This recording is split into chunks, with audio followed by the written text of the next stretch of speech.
Olha, por muito tempo, né, falar de criptomoeda parecia coisa de aposta, algo bem distante.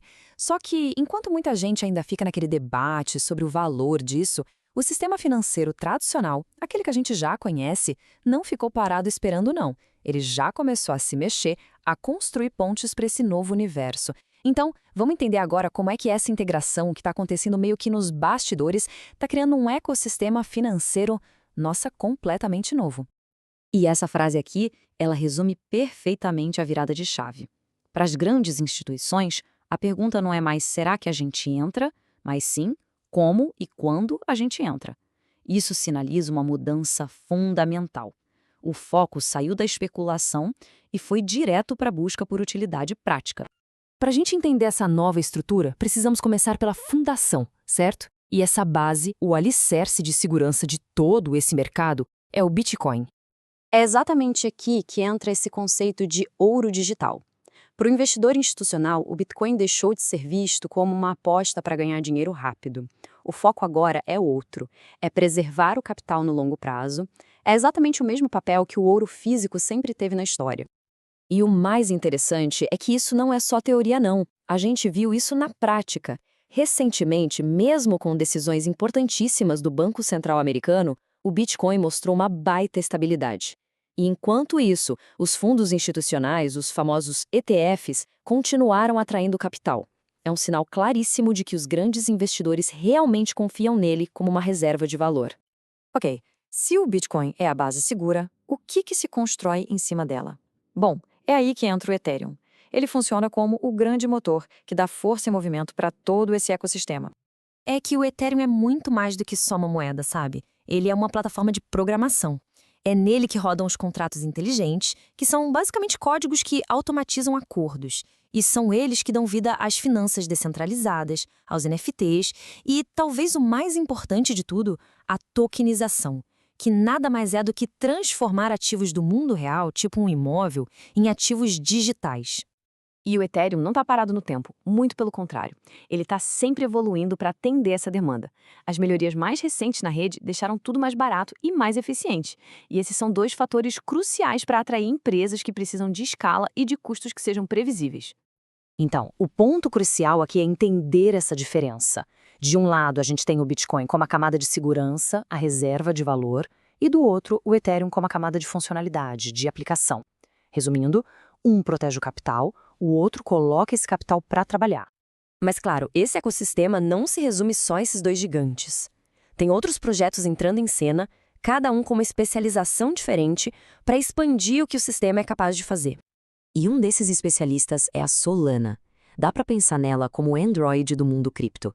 Essa analogia é perfeita porque o foco da Solana não é só na tecnologia por trás, mas em criar uma experiência de uso que seja simples, rápida e barata. É um projeto pensado para milhões de pessoas usarem aplicativos, jogos ou pagamentos do dia a dia.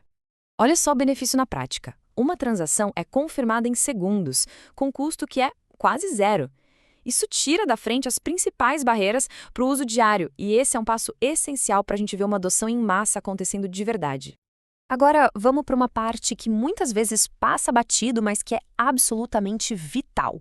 É a infraestrutura que conecta essa nova economia digital com o mundo financeiro que a gente já conhece. E isso nos leva a uma pergunta fundamental. Pensa bem, como é que um contrato digital, que vive lá na blockchain, pode saber o preço de uma ação na bolsa ou o resultado de um jogo de futebol no mundo real? Como é que ele consegue pegar esses dados de fora de um jeito que seja seguro? A resposta para isso são os chamados oráculos. Eles funcionam como pontes de dados, sabe? Eles alimentam as blockchains com informações do mundo real de maneira segura. E é isso que permite que os contratos inteligentes interajam com tudo, desde o preço de uma ação até o resultado de um evento qualquer. A Chainlink é a grande líder nessa infraestrutura que é invisível, mas essencial. Sem esses oráculos, a tokenização de ativos e as finanças descentralizadas para instituições simplesmente não teriam como funcionar. É a engrenagem que permite que o sistema todo se conecte com o mundo aqui fora. E não é só a Chainlink. Outros especialistas também estão construindo essas pontes. O XRP, por exemplo, tem o foco total em modernizar as transferências internacionais para bancos que hoje são lentas e caras.